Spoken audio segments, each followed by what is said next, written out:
kitabu en babu dus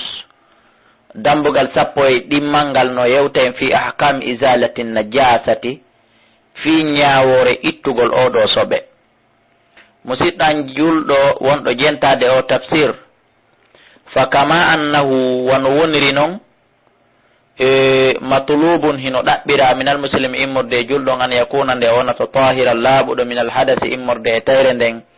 ida arada so falama as-salata julde nden fakadhalika ko wano noon kadi matlubun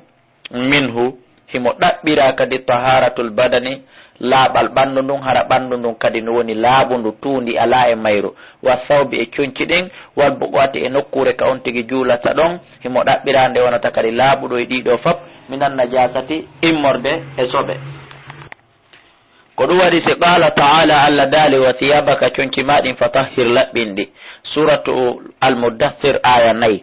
wa amara annabiyu annabajo allah sallah sallam yamiri almar'atu sonnajo on be gusulil lootagol longal damal haydi batte ƴiƴam fi lurdu ndun lootugol longal ne laaɗo allah sallah sallam ɓe yamiri almar'atu sonnajo be gusuli lootugol damil haydi ƴiƴam fi lurdu ndun min sawbe a immorde coñci makko ɗi si memi coñci ɗin moddi. lamma kana al amru tuma nde laatino noon fiyake ɗen kadalika ko wano ni tutlabu minna hiɗen ɗaɓɓira enen dental julɓe ɓen annal qaddu'a nde hawreten nde jaɓɓoto ɗen nguɗo ndaygu oɗo annora ala hada al mawdu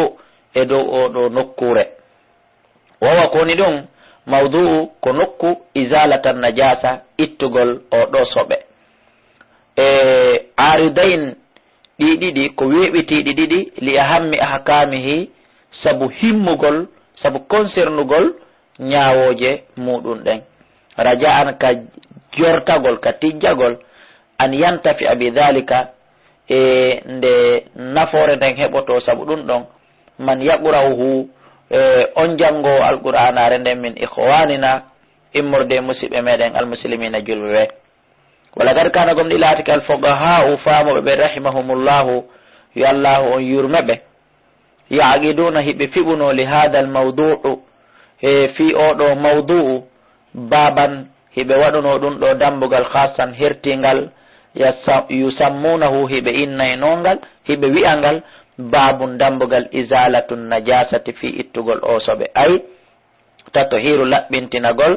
mawaridu najasa e jolirɗe soɓeji ɗin mbimana e yaltirde soɓeji ɗin e nokkeli soɓeji ɗin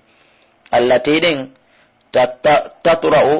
ala mahalli tahirin min athiyabi allati bimana on soɓe tatra'u yowotoɗo ala mahalli tahirin e dow nokku laaɓuɗo min athiyabi immorde coñci ɗin wal awani e miranji ɗin wal farash e daɗɗudi ɗin wal buqa e nokkure nden wona hawaha e ko nandi so tawi ɗum. wal aslu asili on alladi ɗum tuzalu bihi najasatu ko ittirte soɓe on huwa koni ɗum alma'u ko ndiyan ɗam fa huwa al asl ko ɗan ɗo woni lasil on fi tatuhiri ka laɓɓintinagol li anna allah sabu allah subhanahu wa ta'ala wasafahu o sifiriɗan bi dhalika laaɓal wonde ko ɗan laaɓuɗan kama fi qawlihi ta'ala wona o daaliri noon kanko allah wa yunazzili mo jippina alaykum e dow moɗon mina sama immorde ka asama ma andiyan li tahirakum be fi yo laɓɓini ɗon sabu majjan suratu anfal aya 11. wan najasatu soɓe on allati on tajibu waɗɗiɗo isalatu ha ittugol mum ko hombo imma an takuna amma soɓe on laato ala wajhil ardi ka hoore leydi wa ma ittasala biha e konko jogodiri e soɓe on min alhitan wal ahwad wassukhur wiɗen soɓe on way imma an takuna amma o laato ala wajhil ardi haraka ka hoore leydi ɗo woni wa ma ittasala biha e on soɓe tawɗo hino jogodiri e muɗum min alhitani immorde e miruji ɗin immorde e maadiji ɗin wal ahwadi e beeli ɗin wassukhuri e pete ɗen ma no jogodiri e leɗɗe ɗen ma no jogodiri e koccuje ɗen ma no jogodiri fa hadihi on soɓe ɗon wona wasaray ko be ko waɗugol fuuti e sabunde inna lootay jimbalngal ma lootay pete ɗen ma lootay weendu ka ndiyanɗa woni ɗon on soɓe ɗon laɓɓingol on ɗon yakfi hino yona fi tatahiri ha e nder laɓɓingol on ɗon on ghaslatun wahidatun lootande wotere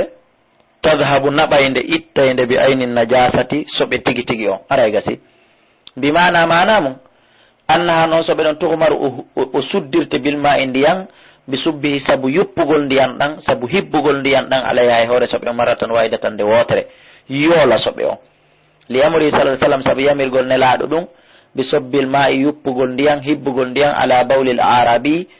e dow bawle oɗo arabiyankejo alladi on baala bawlunoɗo fil masjidi ka julirde ɗon andi en addino hadise ɗum issa ɗum timmuɗo ka tafsir bulughul maram no gasa aroyay ka adduɗen nun e nde deftere mulakhasul fiqhi ɗo kadi wa kada ko wono noon kadi ida gamarat si tawi woni e suddi soɓe on bima il matari ndiyan toɓo wassuyul e ndiyan bimana juuli awaligo so tawi woni e humpitike soɓe waɗi ɗo kono ndiyan ɗan saaƴi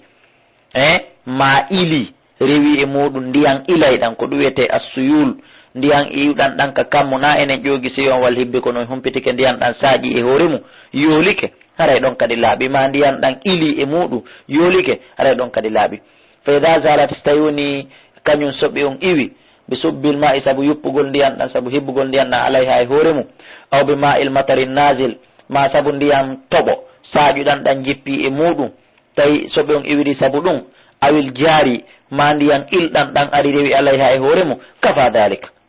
haray ɗum ɗo yoni fi tathiri ha fi laɓɓingol innatake ɓayna enen ƴoogi siyowal ndiyan hibbi e mum ko be waɗen ɗum ma ɓa en waɗano foti e sabunde ko landa koyo soɓe on iw ko ni soɓe on ittirte e dokkeli ɗin wa in kanatin najasa si laatike noon soɓe on ala gayri l ardi wonaka hoore leydi woni wama ittasala biha e konko jogodiri e leydi ni so tawi woni soɓe on wona ɗon fa in kanat si laatike e soɓe on min kalbin ko immorde e bareru ni aw khinzirin ma ɗum ko kosewel bimana ko sifa o soɓe ɗo wama tuladu minhuma e konko wawata nandutude e ɗiɗo ɗiɗi fa tathiru ha laɓɓingol ɗiɗo bi sabi gasalatin ko lootanɗe jeeɗiɗi e hidahunna ara nun e lootande nden bitturabi tawa leydi waɗete ma ɗum sakkitorde muɗum nde wono ɓe addirani en ka bulughul maram beni e jala turabu ɗum kon noon i pratique mum on ko nde on tigi waɗata mbumbulaydi ndi ma hidal gasalati wondude gotel e lootanɗe ɗen jeeɗiɗi li qawli sallah sallam saabu ma ko nelaɗo ida walagal kalbu si bareru ndu loñƴuke